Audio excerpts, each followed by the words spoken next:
Yakima is now officially open. So,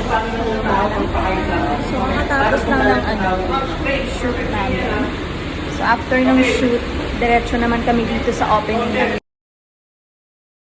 Mami, nasaan tayo ngayon? Yes, hi mga kabayan. Nandito tayo sa Pastor's Hypermarket na kung saan sa may Murakabat lang ito. Okay, sa may Murakabat lang ito ang Pastor's Hypermarket kasi located po dito at matatagpuan ang Yakima. Ayan, Yakima na kung saan pinakamasarap.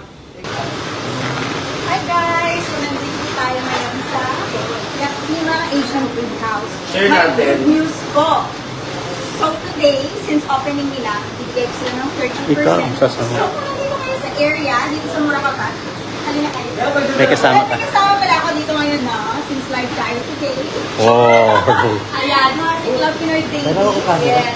Guys, I heard, actually hindi ko narinig, natikman ko na rin siya totally. So, lahat ng pagkain nila dito sobrang sweet talaga. Guys, recommendable, avocado shake. Palay ba? Yan ang pinaka. Palay ba? Yes, first one ko. Yan. So, titikman ko yan. Let's go, guys. Tara, let's go!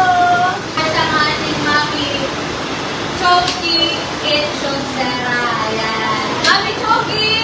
Yes, magla-live din ako. Ayan, hello po! Ayan. Sa lahat ng ating mga kababayan dito sa sa may Murakabat, actually, alam mo ba kung saan lang to?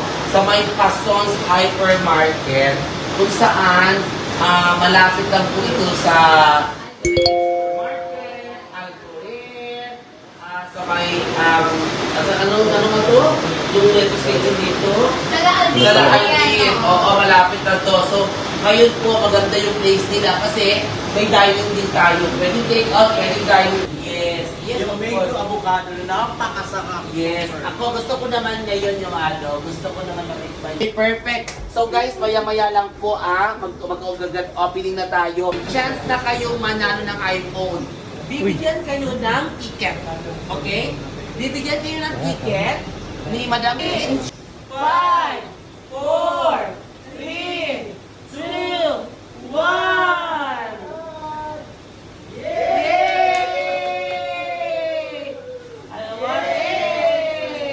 Ayan. At syempre yung Maria, kailangan natin. Oh, ayan, yes. Okay, okay. Oh, yay!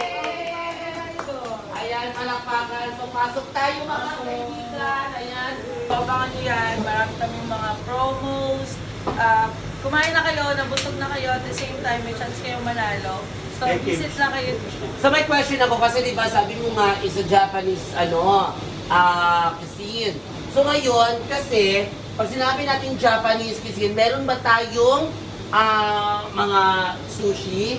Maglalabas ba ng sushi? Magkakaroon tayo ng sushi, pero at the moment, ito lang muna kami. Okay, So, perfect. pero magkakaroon kami ng sushi, may mga cakes pa kami lalabas. Oh! Mga cheesecake, mga Japanese cheesecake. Wow! Ayan, so yan.